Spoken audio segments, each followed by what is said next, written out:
Welcome to News Laundry Chota Hafta. For the full episode, subscribe because it is behind the paywall and only subscribers get access to uncut, complete content. News Laundry Hafta is our weekly wrap of all that made the news, all that didn't, and all that should have and all that shouldn't have. We agree, we disagree, we critique, and occasionally we beat each other up. But it's all good fun. Subscribe. This is a News Laundry podcast and you're listening to NL Hafta. अंग्रेज अपना लगान और news laundry अपना हफ्ता कभी नहीं भूलते. We are back for NL Hafta, yet another Hafta. And I'm going to be your host for this week. Before I introduce our guest for this week, just a couple of announcements. We have a new mug in our NL store. It's called the Karare Chane mug. Those of you who watch TV Nuisance are familiar with this phrase. But yeah, we have this really cute little mug and you can go on NL store and buy it. We also have a new NL Sena project, which is a documentary on Hathras. Our reporters Akanksha and Nidhi Suresh were one of the first reporters who reported on this case. And we followed that case ever since. We're now making a long-form documentary on everything that's happened since that case hit headlines and then disappeared from our headlines, especially looking at how media attention and political attention on this family changed their lives. So our Nidhi and a couple of other producers have been visiting. They've been going to the spot, but we really need you to chip in and help us raise some money for this so that we can put it out there soon. We also have a new page for subscribers to send letters to our shows. So if you want to write to Hafta, you have to go to newslaundry.com/podcast-letters. We shall leave the link to this below this podcast so you can check it out and write to us. Our guest for this week is Aakar Patel. Hi, Aakar. Namaskar. Namaskar. He is a journalist and a columnist. I'm sure most of you know about him. He's former head of Amnesty International India and also former newspaper editor. He's worked with Bhaskar Group and Midday Multimedia Limited. And he's come out with a new book, Price of the Modi Years. So I have a bunch of questions for Aakar, but let's get the headlines of the week done with from Jayashree. And then we can get to Aakar and with my few questions to him. And of course, let me just quickly introduce the rest of the panel. We have Raman sir in the house. Hi. Jayashree joining us from Chennai. And Anand is here with us after a very long time. Welcome, Anand. It's really great to have you here. Hafta audience has missed you. Yes. Thanks. Jayashree, go ahead with the headlines and then we'll... Okay, so here's the headlines for the week. Prime Minister Narendra Modi has announced the repeal of the 3 controversial farm laws after a year of protest. The Union Cabinet has already approved a bill to repeal the laws. But thousands of farmers are still planning to march towards the borders of Delhi to mark the first anniversary of their movement. Tractors will also head to Parliament on November 29th as part of a protest. They are pressing for the statutory guarantee of a minimum support price for crops, among other things. Rahul Gandhi wrote an open letter to the farmers congratulating them on their historic victory. He said the Congress will always support them in future struggle. Chennai, yes, as you mentioned, is preparing for another round of heavy rains, which we are anticipating from Thursday onwards and will hit us over the weekend. In Allahabad, the High Court has said that oral sex with a minor does not fall under the category of aggravated sexual assault under the POCSO Act. This was quite shocking. Delhi MP Gautam Gambhir and journalist Aditya Raj Kaul have claimed they received death threats from ISIS Kashmir. So, yeah. The findings are out of the National Family and Health Survey. This is the 5th round of the survey. It was released by the Union Health Ministry on November 24th. I think the fertility rate in India has dropped. That's one of the findings. Yeah. In Kerala, this is quite a landmark case of a woman named Anupama who, after waiting for a year, a DNA test has matched her with that of a 1-year-old baby that was given up for adoption. Basically, she said that her father had given up her baby for adoption without her consent, and now finally the baby is back with her. So it's quite an interesting story. The Supreme Court used its omnibus power to help a Dalit boy get a seat at IIT Bombay. This is good news. 7 people have been hospitalized after a poisonous gas leak in RK Puram in Delhi. The Tripura civic polling is underway as we speak, actually. The Supreme Court has asked the centre to deploy extra forces to secure booths. The centre is set to launch a program by which school teachers will be trained to identify mental health issues among students. Meanwhile, as we're recording this podcast, actually, Prime Minister Modi is laying the foundation stone of the new Noida International Airport. Tomato prices in Tamil Nadu have soared past 100 rupees. The government has now stepped in with a subsidized variety. Central government is planning to introduce a bill on cryptocurrencies during the winter session of Parliament. The bill will seek to prohibit all private cryptocurrencies in India. So this caused some furor. And on Tuesday, the RSS chief Mohan Bhagwat held a very important meeting in Greater Noida where he met with editors of leading mainstream news channels. So yeah, that's the headline. Great. But when it comes to beef lynch or cow-related violence, it isn't something like post-2014. It's been mainstreamed in the sense that you'll find more cabinet ministers or MLAs or MPs justifying it, or you'll find the perpetrators at, maybe election rallies being garlanded. But is it your thesis in the book that this is something that's happened only after 2014? It's not my thesis. So basically, the cattle slaughter was prohibited in many states in India. Yeah. What happened after 2015 and the Prime Minister's speeches against what he called the Pink Revolution is that the possession of beef was actually criminalized. Okay. The constitutional mandate has nothing to do with beef. It has to do with the smuggling. It has to do with, it has to do with slaughter. Animal husbandry. That it's a sort of economic a way of trying to ensure that the children of India have enough milk because they are malnourished and therefore we shouldn't be slaughtering cows. That is the thesis behind what the Constitution says is the mandate behind cow slaughter. It's not a law. It's a sort of instruction saying please do this. What has happened post 2015 is that the possession of beef, the flesh of a cow, which we can't tell from a buffalo, has become criminalized, and the burden of proof has been reversed, meaning that if I were to be found with meat in my fridge or in my van or my truck, and I were to be accused of carrying beef and not mutton or not buffalo meat, it would be up to me to prove that that meat was not actually beef. And what that has resulted in is that in 2019, a court in Gujarat convicted a man who was accused of serving beef at his daughter's wedding. That man couldn't prove that the meat that had been consumed weeks earlier was beef. Was not beef. The court said in that case, you go to jail. So the High Court reversed that judgment later because it's sort of appalling. But that's what this nation has actually become. That the Muslim is guilty at the point at which he's charged till he's able to or she's able to prove his or her innocence. And I think that this kind of law in the hands of a police in a part of the world where rule of law is fairly lax is not only dangerous, it's brought us to a place where only Muslims will be able to tell us what they go through. And I don't think we are hearing enough from them. I think that on the side of legislation, we've taken this country to a very dark place from which I don't think we'll be able to come out soon. At least pretty, and this leads to also the absurd situation of where after a crime, a meat is sent to the forensic lab to figure, like in Dadri, that made headlines for quite some time, that it's been sent to the lab to see whether it's, beef or whether it's mutton or what. It wasn't beef, I think. I think there were two reports. Yeah. One saying that it wasn't and one said it was. And actually in Dadri, there were contradicting statements from the circle officer. It wasn't clear whether this was meat found at the Chauraha where this happened or his fridge. So there was that confusion also which meat was sent to the forensic labs. But I think that's an interesting thing to look at. If there have been cases pre-2014 in possession of meat, or if this is solely something because... I think there were very clear indications that the government wants to ease out MSP and also wants to ease out, that what is the name of that Food Corporation of India, FCI. Okay, there were clear indications when these farmers had attended, the meeting before these laws were brought into, by the government, and they were being introduced in Parliament. So, and there the farmers, the representatives who had attended the meeting, and they said they were not allowed to speak at all. They had raised that issue at that time, okay, when the meetings had happened.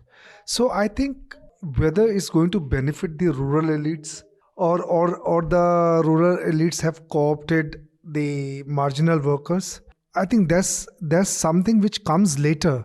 The first and the foremost is the laws which are going to benefit a very large community of farmers, whether the farmers had a say in it or not, whether it was a democratized, when you are calling farmers to participate in those debates and you're not letting them speak.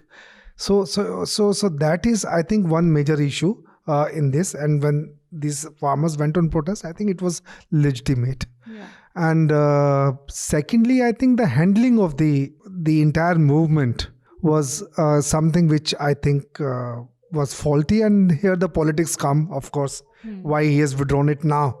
When so many elections, I know it for a fact that in Uttar Pradesh, the IB reports and the IB comes up with the political reports before each election for any government that they are serving, whether BJP or the Congress. So the very clear indications that from in Western UP, the BJP is going to be routed. So I think that was perhaps the major reason. Then Punjab also, they have a plan. As I have spoken to some of the very, very senior officers over there, the BJP has a plan there also, along with Amarinder Singh. But I think more importantly, it was the Uttar Pradesh, especially the Western UP. So I have a point on the rural elite bit, but I think I'll get our guest Aakar in first. What did you make of the PM's speech? Was it someone visibly diminished?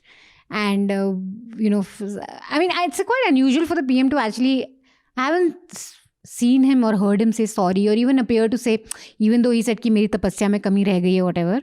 But he's not someone known to sort of say sorry or budge. He hasn't. Especially when I think exactly almost, not a year ago, but almost maybe 8-9 months ago, he very clearly said, yeah, Andolan Jeevi hain, they're not real farmers, blah, blah, blah. So for him to take this, U-turn, what do you think happened? And what do you think, is there deep politics to this, or this was just something that they just did because of elections? I don't think he gets diminished by this sort of thing. I think he is aware of what it is that is attractive about him to his constituency, and he keeps it. I think that he ran away for 20 days from the public space during the second wave. He came back from a Bengal rally. For 20 days, he didn't show his face when the nation needed him to roll his sleeves up and come down and start working. But he fled. This is who he is. He can run from a battle. The Patels, the Patidars of central Gujarat that I come from, the deity of Krishna, we are all Vaishnavas. We worship is called Ranchod. A Krishna who ran away from battle. We worship his pragmatism. This is who this man is. If he will run away from, you thump your chest and tell the Muslims of India, I'll come after you with CAA and with NRC. When they resist, you run away from it. There is no CAA on the ground. It's been 2 years. Next month will be 2 years that the CAA will have been passed and made law. No sign of it. No sign of the NRC. If you resist, and the farmers know this, if you put yourself out, it doesn't matter how much strength the other side has. It depends on resolve. This man doesn't have resolve. She knows this. I guarantee you, Obama, hard people like Putin, who would have met this person wearing his name on a suit like a 5-year-old, would have seen through him in 2 minutes and would have known what it is to do with him. I guarantee it. She would have known that Modi would turn his face away the moment he would have lined up his troops on that border, because he cannot be seen as somebody who's weak. It's okay if he surrenders. He should not be seen as doing it. The farmers knew it, which is why they won. They were absolutely right in staying rigid in their positions for a year, because they knew that he would come down and that there was no way for him. Anybody who understands the first thing about mass mobilization on the subcontinent knew in November last year that this battle was lost. That once you have this element of mobilization, just like the Muslim women did, you will lose. There is no question. This is not... Strangely, I wouldn't guess that, because I think with the movements now that you're seeing, not only are you standing up against the government, I think this is a great example of it, but you're also standing up against a large section of media, like the relentless demonization that the farmers faced, Khalistani, anti-national. In India. I'm sorry to say that. No, even in case of this Prime Minister saying sorry, I think the TV media... it does create a lot of perception. TV media has amplified this. What? That PM said sorry to the farmers. He hasn't said sorry to the farmers. Basically what he said, that aap samajh nahi paye. Sorry. आप समझ नहीं पाए, so he's putting the blame on us that we could not understand, what he was trying to say. तो इसमें उसकी तपस्या कहीं से भंग हो गई. That's what he's saying. What really surprises me is the malified bits in the law. Why put in a clause which says that the farmer cannot approach court?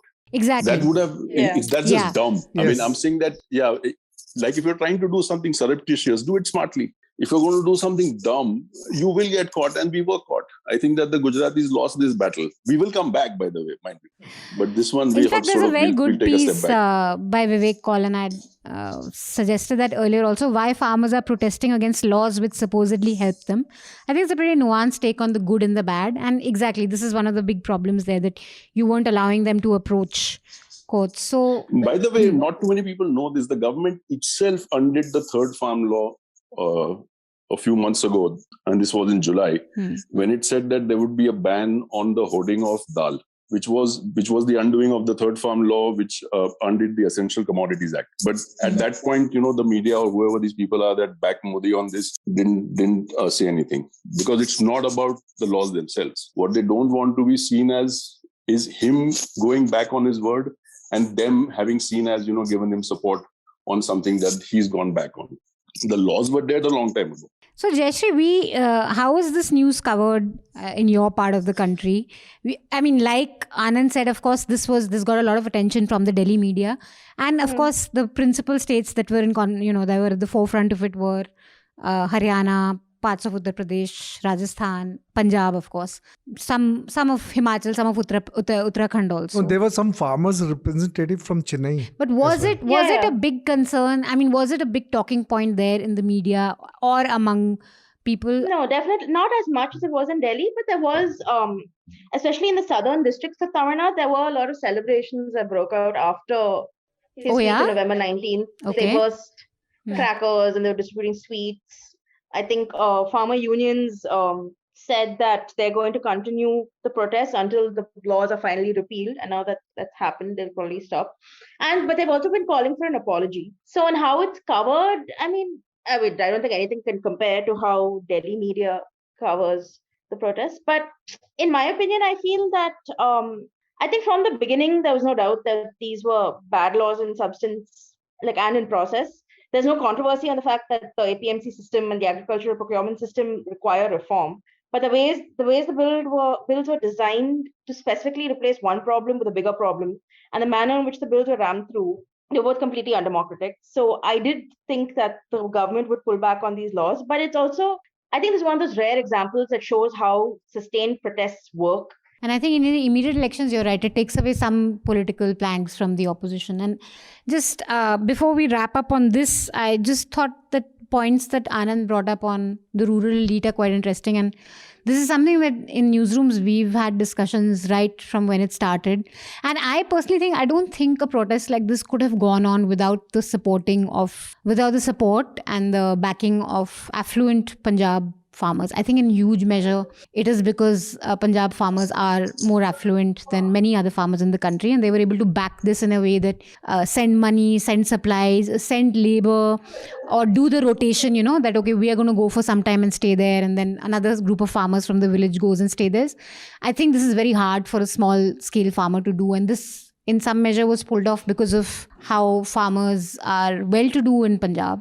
And I think but this is also something the media likes to operate in these binaries of either you want to villainize these people or you want to just make a bichara out of them, ki, oh, bichare, garib, farmers and all that. And interestingly, in one of the conversations with our reporter, this young farmer had said when, there was a lot of conversation in the media ki ye farmers English kaise bol rahe hain, ye pizza kyun kha rahe hain. And he said as much that, listen, we are rich. I've gone to Australia and study. I wear jeans. Hamare fate kapde nahi hai. We want to be richer also. So it was in that sense also protecting what you've been able to build for yourself over the years. And maybe also push back against why should there only be an Ambani and Adani? Why can't we be? Unnecessary, I think, because the RSS today is a subset of the Modi BJP. That there is nothing that the RSS can offer journalists, which is different from how it was in the late 90s, when the RSS could genuinely say that it differed with the government and force the government back on things. That can't happen anymore.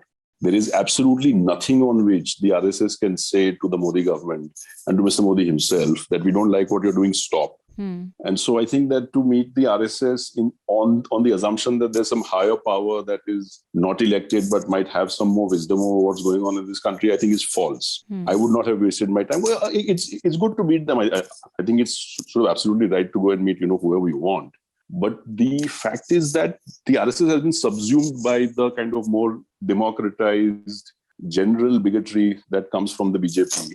And you don't need the RSS to be able to permeate sort of institutionally anymore, because it's been done fairly successfully. So that's my one thought on it. The other thought is that I wonder how many people know that the largest advertiser in South Asia is the government of India. The central government sends out between 12 and 1300 crore rupees a year on its own, and 12 or 1300 crore rupees through the PSU. So that's 2400 crore rupees a year. To an industry that is flat, I would urge the listeners of this podcast and of readers of News Laundry to take a look at the financials of two companies, HT Media, owned by the Birlas, and BCCL, Bennett Coleman and Company Limited, owned by the Jains. Just take a look at the annual revenues that these companies have posted over the last 4 years. What you will see is that there is a decline. Media companies in India are dying because the economy is dying.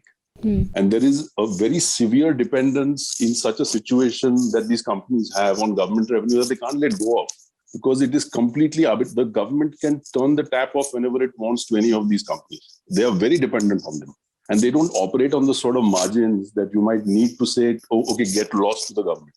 Because if that 12-13% stops coming in, you go into the red. And so I think we need to see the fact that what is being done by these companies and these sort of journalists, quote unquote journalists, is forced on them. And in fact, I think the dependence grows with, especially after Corona and with the kind of economy, the way it's been hit. You don't have corporations advertising now. It's mostly the government's advertising. Not mostly the government. The government is not the majority advertiser, except for very few small instances. So like a very regional newspaper or sort of regional magazine might be more dependent on what is called DABP advertising than the rest. But it's a substantial chunk. 2,500 crore rupees is more than twice the size of all the telecom companies put together. So it's a very serious advertiser.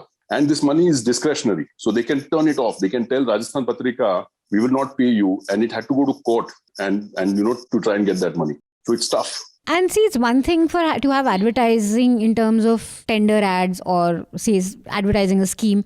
What you see a lot on television news these days are government advertisements that are half-an-hour features. And those cost a lot. They're well-made features about how, there's a flyover in UP or whatever, UP has gone to the whatever. It's amazing, with some rap song of how great Yogi Ji is. So it's that serious cash that comes their way. Absolutely. I think, UP, Chhattisgarh does it a lot. AAP also does it quite a bit. The Indian Newspaper Society, towards the end of last year, went cap in hand to Mr. Modi to say three things. One is, A, please give us the money that published the advertising for but haven't received payments for yet. B, please reduce the rate of import duty on newsprint, which is the stuff that newspapers are made of. Three, increase the rates by 100% on government advertising because we're not getting money from anywhere else. These same companies are expected to go and criticize Mr. Modi. It's not going to happen. Jayashree, what did you think of the meeting? No, I agree with Aakar. I think there's a fundamental flaw in the way our media houses are run. So I think the fact that this meeting took place is not surprising to anyone. I mean, did they have to publish a photo of it like that? Probably not. Also, what I loved is that how everyone who was at the meeting, I mean, if you read the News Laundry story that we did, how they were just so coy about what they talked about. Oh, we talked about nothing. It was so casual. We just had a chat about RSS and its issues. But what are these issues? What did you actually say? Also, one thing I'm very curious about is that, so I think a lot of the people at the meeting said that this happens every year. Does this happen every year, this sort of meeting? Yeah, it does. With the top editors and management? No, top editors, as I said, like-minded. I mean, I don't see, like I was heading Express, in Lucknow, and I was metro editor here. So we never got invitations. Yeah. I think they just call the people whom they like. Thank you so much, guys, for listening in. Your regular host, Abhinandan, will be back next week. Thank you for listening in. Thank you so much, Aakar, for joining in. And I hope you can join us again when we are a full team. My pleasure, and I absolutely will whenever you call me. Thank you so much, and goodbye, everyone. All the News Laundry podcasts are available on Stitcher, iTunes, and any other podcast platform. Please subscribe to News Laundry help us keep news independent. To catch all our podcasts on news, pop culture, current affairs and sport, visit newslaundry.com. Follow us on Facebook, Twitter and Instagram and subscribe to our YouTube channel. If you've been following our work at News Laundry, you'd know that for this particular year, we've actually been consistently covering the case of the Hathras gang rape and murder. Now, a lot of times in newsrooms, what happens is when you cover cases of gender violence, sexual violence, caste-based violence, which is true in this particular case, the reportage really ends at the basic facts of the event. So you end up knowing who the accused is, who the victim is, and the grand facts of the extraordinary violence itself. And sometimes if the case is big enough, we end up having legal follow-ups. Now, me and my colleagues, we've been visiting Hathras for almost a year. We've been bringing you ground reports, videos, we've been bringing you legal follow-ups as well. But something that I've really realized is that sometimes the very format of report writing itself can restrict you from telling the multiple dimensions of one particular story. Which is why my colleague Parikshit and I, we really want to make a documentary on this case. Because this is not just a story about what happened in Hathras last September. It's really a story about what happens when a Dalit family decides to demand for justice. It's a story of what happens when a case like this really falls out of our news cycles and we all tend to move on. It's really a story about justice itself. So if you believe in our work and you believe that this is an important story to tell, I would really urge you to go to our website newslaundry.com. We have a section for NL Sena projects, which are bigger projects that we do over a longer period of time. Please go and fund us so that we can actually bring this story to you in the way that it should be told.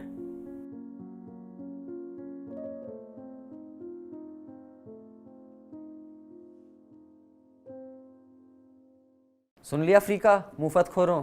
Not to brag or anything, but News Laundry Hafta features in the top 50 in the world on SoundCloud in the news and politics category for podcasts. So do subscribe and see what you're missing, because when the public pays, the public is served. When advertisers pay, advertisers are served. Subscribe, help keep news independent and free. All News Laundry podcasts are available on iTunes and Stitcher and any other podcast platform.